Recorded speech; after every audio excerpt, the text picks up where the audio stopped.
I said I was going to come for the good Reverend Jethro James in the video with the Newark meeting in it. I wasn't bullshitting.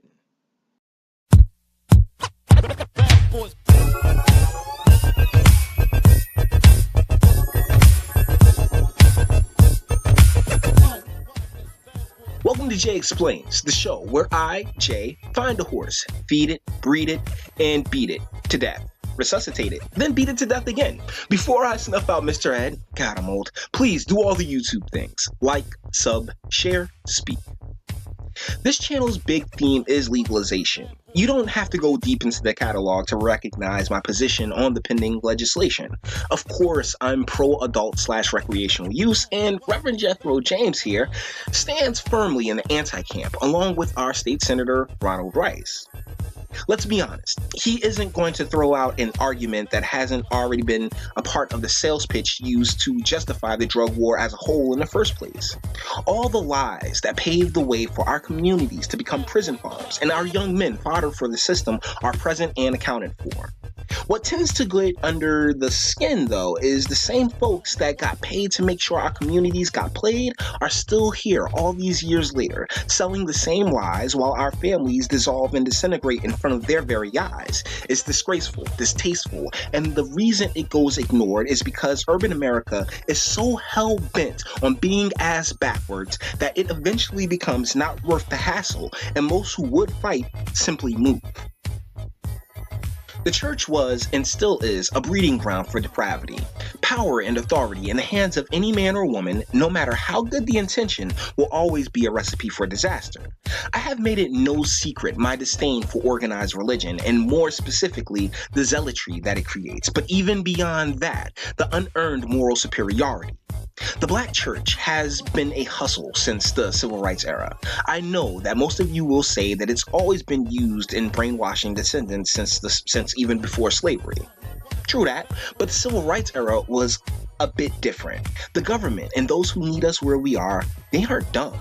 Always expect your opponent to adapt. You won't beat them twice with the same move. And the 60s is also the decade in which they changed the naturalization laws, cracking open the floodgates and said that any and everybody can come on in, knowing that it would keep wages down and relying on us underbidding each other. These elders, man, our families have been torn to pieces. Our communities rest on the brink or are in full-fledged gentrification mode. The areas surrounding the very churches that such advocates and long-tenured electeds occupy and represent tend to deteriorate by the moment. The poverty at cataclysmic numbers, the amount of programs and initiatives designed to replace fathers just well enough to make it seem as if these children are receiving a proper childhood when the environments that they are brought into this world in have been so sabotaged just to get them in prison systems since the 70s. The elders have stood by and not only allowed it, but continue to believe that this has worked out for the best. And it has. For them. Currently, there's a local story of a principal purchasing a washer and dryer set so students can have clean clothes. It's catching a lot of attention and praise, as it should, because it's truly a nice gesture on the educator's part. But the fact that so many of our young are coming up in such squalor is where many lose the plot.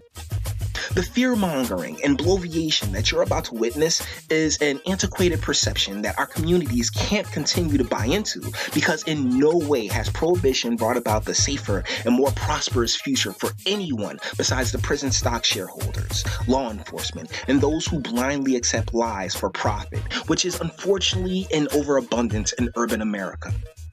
So, with that off my chest, I'm just going to add text to reply to the guy. Saves me a little editing time, and I can use it. Thank you so much for putting up with me. Please do all the YouTube things, like, sub, share, speak. I'm Jay. The ridiculousness of prohibition in urban America is what I've just explained, so take it away, Reverend James. Kind of rhymed. Not really. I'm Bishop Jethro James, Pastor of Paradise, President, Black Ministers here. I've got a couple of questions. I respected you. Please respect me. Absolutely. Couple of questions. Number one, in no bill that is even being considered, the bill's language says in this state that you can apply for expungement. That's what the language of the bill says.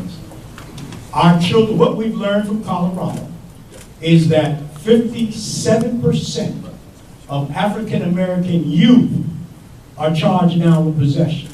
And if you were like me when I was a kid, and I've been in this city forever, when I was a kid, I did everything I was big enough to do.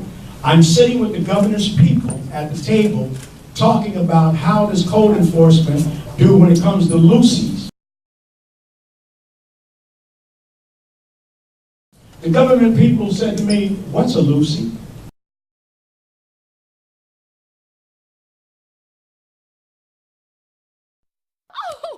Won't somebody please think of the children? How are we going to stop our children? That's the right question. How are we going to stop our children? Are you aware there are 28 cities in the state, including the governors, that said you can't sell it in my neighborhood?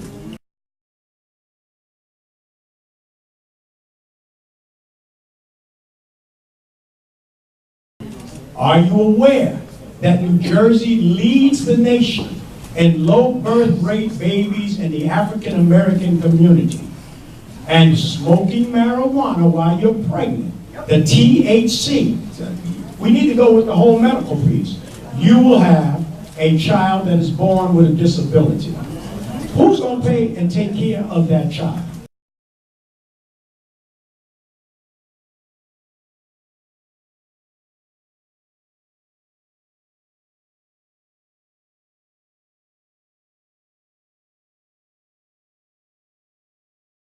And the last thing, because I'm not on this panel, where are you going to work?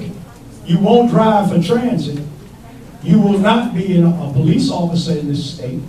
You will not work in the school system in this state. You will not work for PSE&G, Verizon, and believe it or not, you won't work at Home Depot or Lowe's because they drug test. There is no bill that's going to preclude you from being drug tested in this state. That's fact.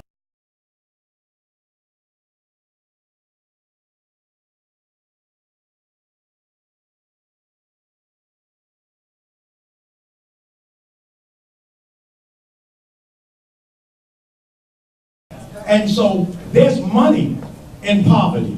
And if I can keep generations of our children who can't work, because the cannabis industry is not going to supply enough jobs. The reality is that y'all are trying to sell them a bill of goods. We need to talk about health care. What you gonna do? Because in Colorado, we're seeing a 70% increase in pediatric poisons from the cannabis being smoked. How many folks in here been trying to quit smoking cigarettes? None of us, okay. Some of us did. But the reality is that secondhand smoke poisons. The reality is that the New England Journal of Medicine just issued a report that by the time you're 35, if you smoke cannabis just about every other day, that you're going to find your heart and lungs going out. And so we really need to have some realistic discussion about our health. Last piece, state of New Jersey. Insurance companies, automobile insurance companies, said that what they're going to do, they want 20% increase in insurance across the board. And if you're in a zip code that sells cannabis, they're going to ask for 35%. And I hear some of you talking, but the bills that the NAACP National is not supporting this. Black ministers like myself that have been around are not supporting this. And when we sat with the governor's people at the table, they have no idea of what urban America is all about. Neither do you. What was supposed to fix the school system, the lottery. Schools in the same shape. This is another ploy to keep black people poor, in poverty, and never having a decent job or decent living.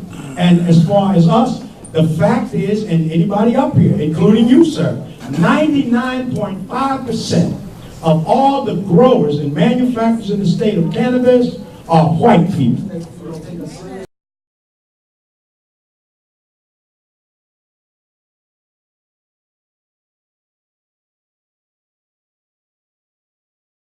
I squeeze, I squeeze, I squeeze, I squeeze, I squeeze, I squeeze,